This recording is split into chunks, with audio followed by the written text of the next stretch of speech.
So good evening, everybody. Welcome to this evening storytelling session.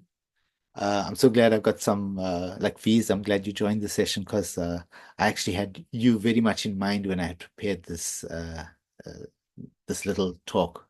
So I'm really glad you're here.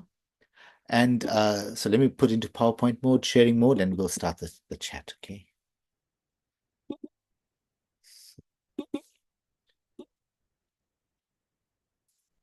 Good. So the story is about. Oops, it's not where we want to be. Not there. So the story is called Unthink. Okay. And it's about the story of Aileron. And he's a guy, he's a captain of industries, captain of many industries. And so I've called him Aileron the greatest. And so he was really the pinnacle of, he is or was the pinnacle of human intellect. And but in the story, there's sort of a paradigm change. There's a wind of change that changes things a bit. And if we just go through sort of the changes that happens in his existence and how this impacts his path. So let's build up the character of Aileron, and this guy was a living legend. And he started up many industries, and he dominated both I would say the material and the mental realms. That means he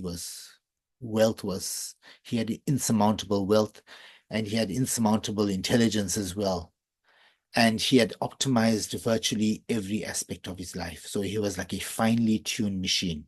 Everything worked like clockwork. Chick, chick, chick, chick, chick. Optimized, squeezed out everything from the system. Okay. He was down to having 5-minute meetings. All his team had to present the main 3 points in those 5 meetings. He was a finely tuned, calibrated thinking and executing machine. Okay. And he drove many revolutions and industries and human progress as well. Okay. Really impressive human being. We would argue that he was a god amongst men. Okay, I've used the small letter G there in the god, but essentially, if you look, if you had to put him on a sort of 2 by 2 matrix, he would be on the very top right hand quadrant. So if it was against brain power versus execution, he would outthink you, he would outwork you. So no matter what you did, you could never keep up with his pace of execution. He was the best of the best. So he was the force in the material realm. And in terms of strategy, he was a master. He could outthink you. He could outpace you. He could outwork you. Easy peasy, no matter the day, no matter the time. And sort of in the material realm, it was all about money, mind, and matter. Okay? And so in this game of life, in the game, the way he understood it, he was number one. He created his world, he created his existence in the way that he was number one in every single dimension. However, the great ocean was stirring. The winds of change were happening, and there was a stirring in the air. Okay. And what was this? What was this change in the air? There were whispers of change, a sort of new paradigm. And there were whispers of a more deeper, a more primal shift in the way young humans were operating. They were mastering certain aspects of their existence. They were achieving levels that were dimensionally above what we could achieve. Uh, and it was happening with one person at a time. First one person, then another, then another. And it suddenly soon it became a movement. It was the art of unthinking. It was the art of learning how to quieten the body, how to uh, bring the body down to a state of almost stagnation. And then by shutting down the mind and so silencing the body as well as silencing the mind, these children were able to achieve states of absolute pure awareness. And it was very natural to them. They could easily quieten their bodies and quieten down their minds. And to an extent, if the body mind, if you were a body mind spirit complex, sort of Aileron had conquered body and mind. But with these children, they unlocked the new level, the spirit level. And this was like a whole new level in the game. And so now a new level has been discovered. With the new level comes a whole new set of rules on how things operate. So, but before I go on, I want to first explain dimensions, because this is exactly what these children were achieving. They were achieving things that were one dimension higher than what we were doing, or what we are doing on Earth at the moment. Okay. And in order to explain this, I have to bring our levels down by one dimension. So I want you to imagine a sort of a stick figure like the guy I've drawn here. Okay. And I've called this thing a flatlander ponders a banana. Okay. And if you understand the stick figure drawn on a piece of paper, he lives in two-dimensional world. Okay. He sees things in one dimension. He is simply unable to conceive the third dimension, the thickness dimension, the height dimension.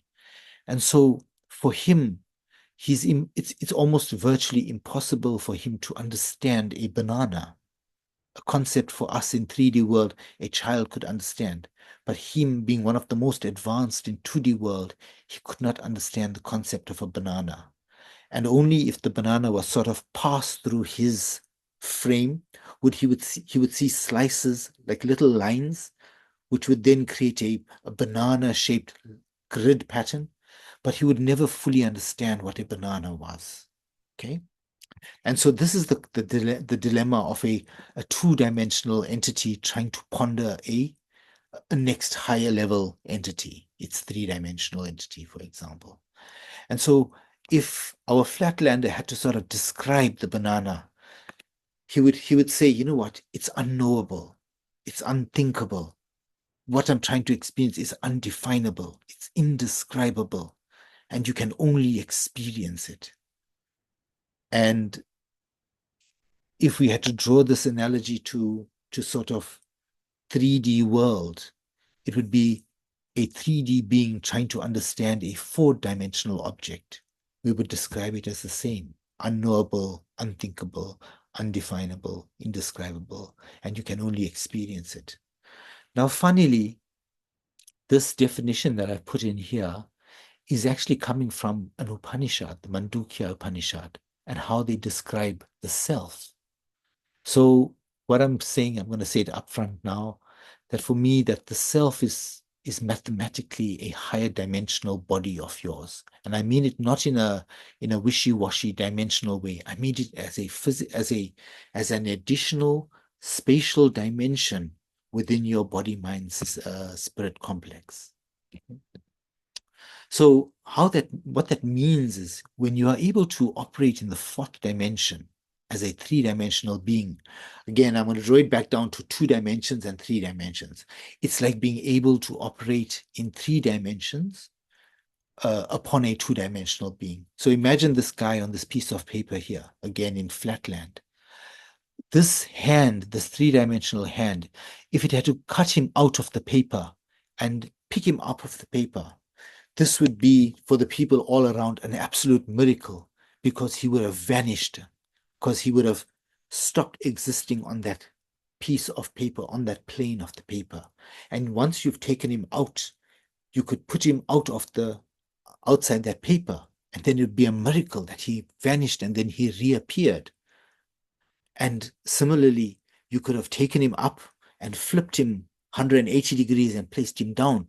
Then he would have, his left hand would be his right hand, his left leg will be his right leg. He would have been flipped, mirror image, and put him back onto his universe. Everything, all these things would be impossible feats. But it's very, very simple when you leverage the next higher dimension.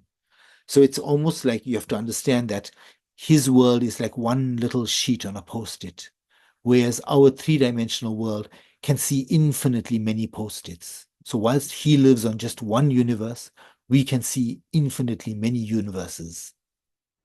That's the power of being one dimension higher. So, sorry for that segue. Now back to the story. Okay. Um, so now amongst these children, essentially what was happening is a sort of God mode was being activated. Okay.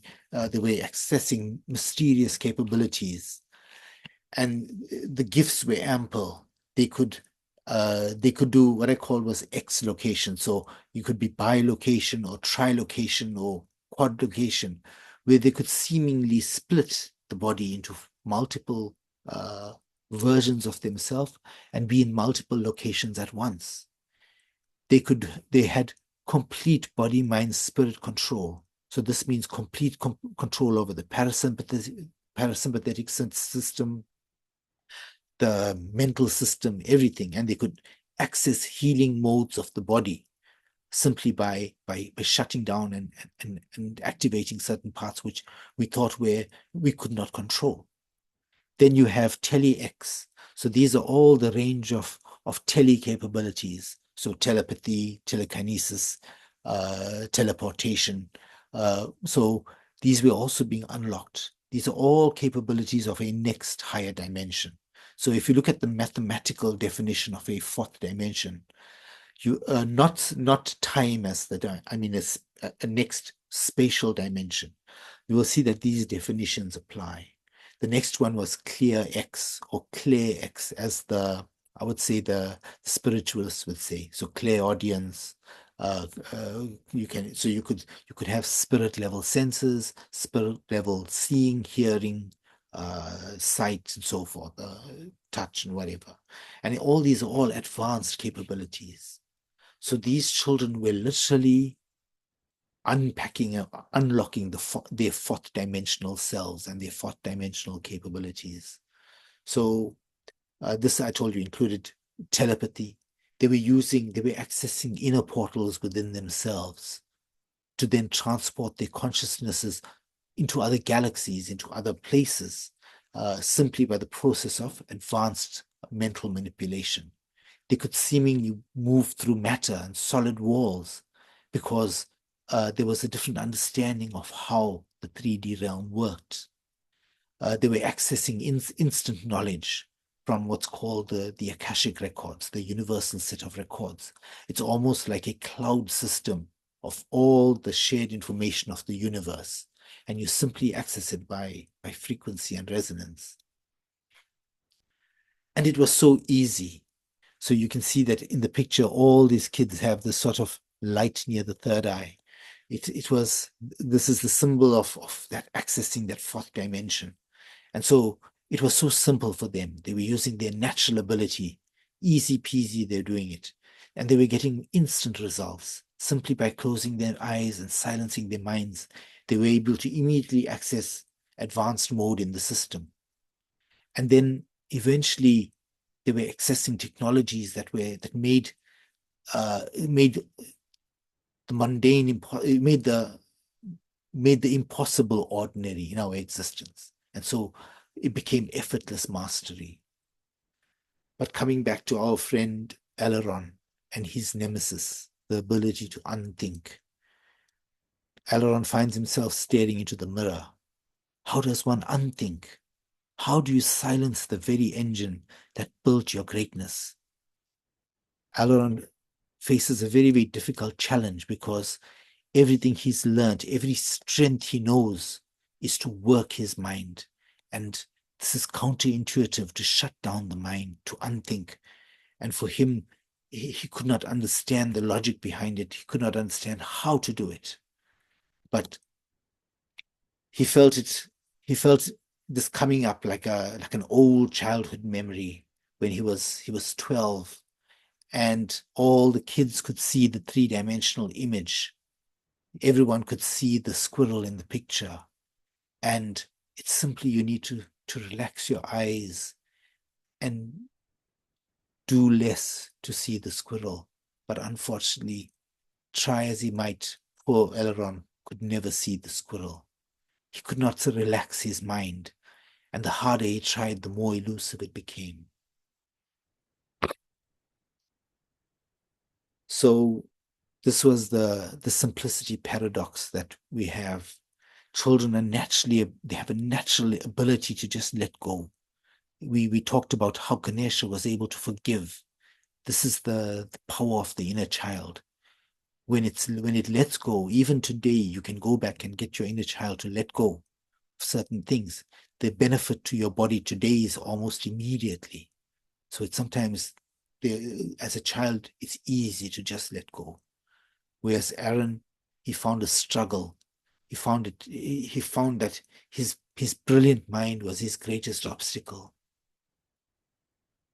And so he tried many desperate things. He tried meditation applications. He tried biofeedback machines. He tried sensory tank deprivation. He tried neural manipulation, but he simply could not silence his thoughts. And so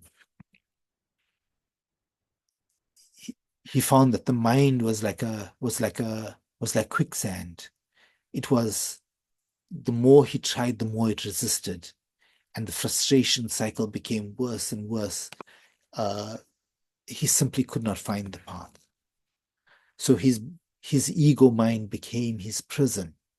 And so the sharpest mind in our recent history, he let his ego mind intellect, which is one of the greatest things that he ever had, became his greatest prison.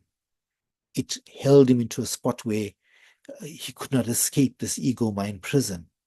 And whilst he could solve almost every problem in the universe, he could not solve this one of not doing anything. And so back in the world, the children evolved, scientific breakthroughs were coming through, we were making exponential progress. We corrected our incorrect scientific paradigm. We've moved on. We reacquired resonant technology, sound technology. We figured out how pyramids were built simply by accessing these ancient of records that are within our minds. They were instant healers, learning techniques similar to Reiki, where you leverage the force of the universe, and you're conducting healings which were for yourself and for others. They were doing remote viewing and telepathy and remote healing as well. And yes, and indeed, their God mode had been activated. And so we find ourselves in this great divide where once the fastest horse, Aileron, his mind was a galloping horse, and he could run faster than anybody and harder than anybody. But he found himself eclipsed by the engine powered vehicle, the automobile, where no matter how fast he ran, he could not keep up with the effortless power of this new machine. It never got tired. It got faster. It got progressive. It became 1 horsepower. It became 2 horsepower. It became 300 horsepower. You can get 1,000 horsepower. And it's simply, he could not keep up. And so poor Aileron finds himself that he was not just outdated, but he was irrelevant. And as he grapples with this new world, this new change that has happened, he and despite all this, he's still the friend of the universe, still friend of the world. But he can only watch the transcendence happen whilst he lags behind. He watches young minds achieve feats of realization and realizing that all the other capabilities were merely just fallout from the realization of self process. And he continues his bittersweet journey, trying to keep up, but knowing that he's no more relevant in the world. And so through all his attempts, he has one moment of stillness. He feels for a fleeting moment a point where there's absolute nothingness, where he is not there, and he experiences a vastness beyond his comprehension. He experiences a oneness. It was only for a millisecond before his mind triggered back, but he felt it. And so his mind recoiled. The moment he felt that infinity of nothingness, the mind recoiled and grasped control, uh, like a prison warden overseeing the mind, clamped down um, on the inmates within the prison, and he was quickly thrown back into the world of logic and reason. And so the seed of possibility has been sown in his head. He's felt it. He's experienced at least just that brief moment. And so he thinks perhaps, just perhaps, that was enough, that he could use that to find his path forward. But where it goes, we don't know. And so, having said all that, I'd like to say thank you very much from all these beings and creatures. We are all you. We are you. And you are that. Thank you.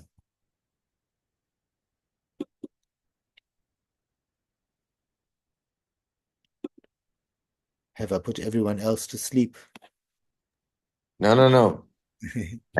Listen very carefully now. I'm very curious to know what Ravi has to say. Is Ravi here on the call? Yeah, Hey. Ravi is there.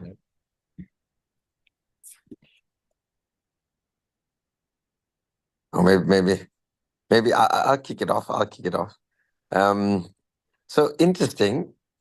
I kind of get the thread, Rahul, about why you reference me, but I think what I'm just trying to think about it's coincidental about the conversation that Dashni and I had earlier this evening at dinner, and with the 2D and 3D, and like what's really real, you know, and so what we were talking about was actually we're talking about hi Dashni and I were traveling and we're talking about cannabis and how in Dashni's treatment of her patients, cannabis in terms of cancer patients, um, we're talking about how does it be effective. Sorry, it's a bit of a long thread, but if you bear with me, what she was mentioning was that the in this, I'm going to say sort of, I'm just using the real world or here, the person feels pain, right? And maybe the cannabis distracts you from the pain. So the cannabis kind of makes your mind your neural pathways. Sorry, that's what we were talking about.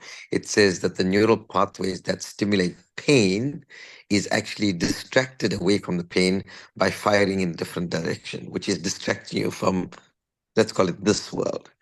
So then if I thread that back to your analogy of 2D versus 3D, and imagine what 4D would look like, right? Is I asked, imagine if you flip that narrative on the cannabis or on the THC or whatever, where it's not distracting you. Imagine if this was an illusion, right? And the neural pathway, when you have the THC, fills the mind enough to see it for what it really is, an illusion. And it elevates you to almost this fourth dimension. So that's what we spoke about on the way home. And I just find it quite interesting that you mentioned this. So, yeah. So my feeling is that the stimulants and the even THC for that matter and so forth, they're like scaffolding. They can help you, can guide the direction, but it'll never give you that permanent realization. You have to still do the hard work in terms of, so it gives you it points the marker in the direction, but none of those is ever sustainable in the long run. No, I totally agree. I like the way that, he's imprisoned, right? Yeah. He's imprisoned, but he can't understand how to reach that stillness. Yeah. And I think what we're saying is it can be achieved. You got to think about things in a different, you got to unthink what you've been taught. Yeah. I think that's what I'm bringing it back to what we've been taught as being real, being here, or being even in terms of what we know as history. I know you don't been watching that ancient apocalypse, right? Is the history that we taught the real history? Yeah. So how do we unthink what we've been taught? Uh, at least for me now, you've successfully driven down the conversation down back to the material realm and sort of all the topics of history and what happened in the past is almost irrelevant. No matter, so what? You solve it, you wasted 30 years of your life figuring that, okay, you know that there were multiple civilizations. So what? Remember all the distractions and what is the real path. The path is into self. This is the only objective, not ancient apocalypse and whether the Mayans built something before the Egyptians. No, the only reality is the one that's within you. So I'll always reprioritize. I'll always tell you that these reprioritize, focus on self, focus on stilling the mind, focus on stilling the body. It's a scientific process to do it.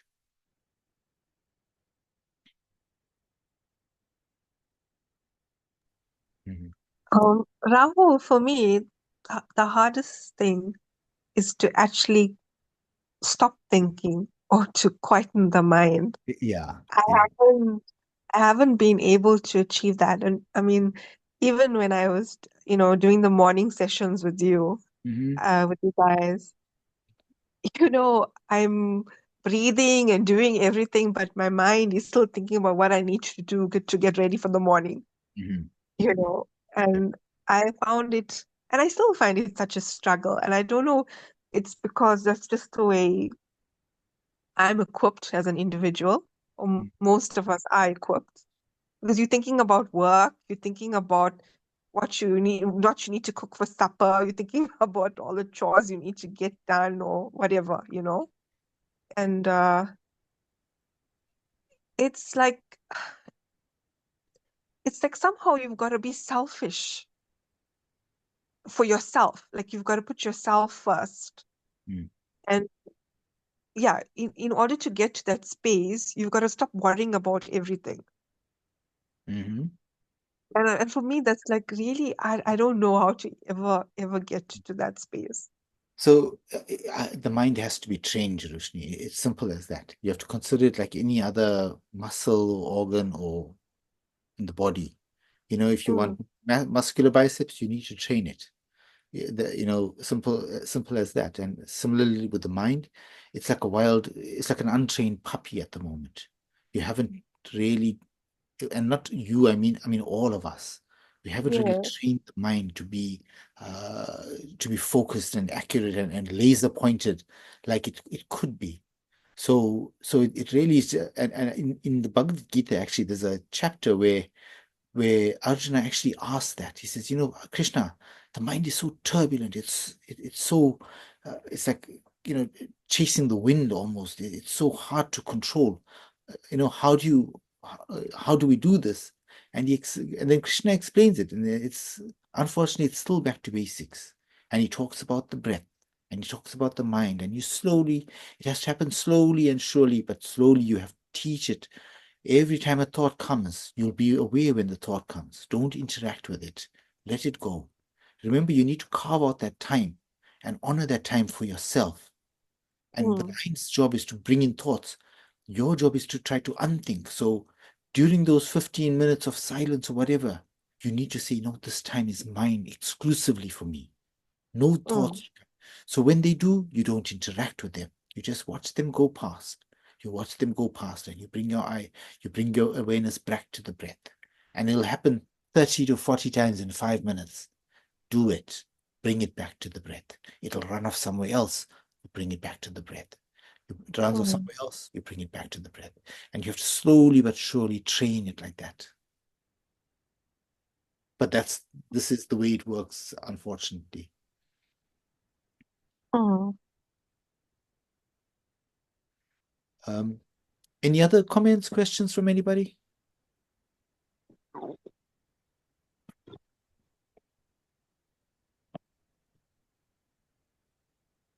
Nothing really. Just to say thanks, Raul. Very interesting. Oh, absolute pleasure. So yeah, I suppose it's um it's just about learning to unthink. Back to childhood. I've got next to me here. Mhm. Anyway, I just put my Oh, hello, Charlie. got a young member of the audience meant to be asleep. Hello, Charlie. But yeah, and I suppose we just need to keep practicing. I mean, first you've had some moments of bliss. I've had some I've seen moments. it. I've seen it when you've reached those moments. Yeah, I've had some moments. I must say the breathing has definitely been so far for me the best way to sort of train the mind.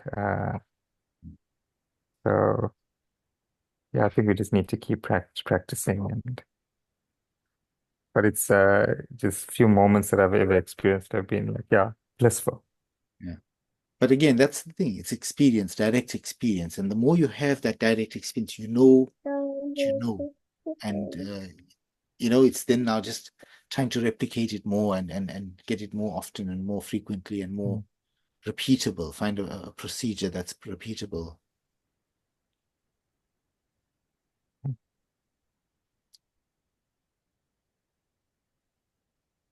So anything else, anybody? I think we are sometimes our own worst enemy because, like it's so difficult to just be present. And like Jerushni said, your thoughts are running all over the place. But what works for me is a mantra.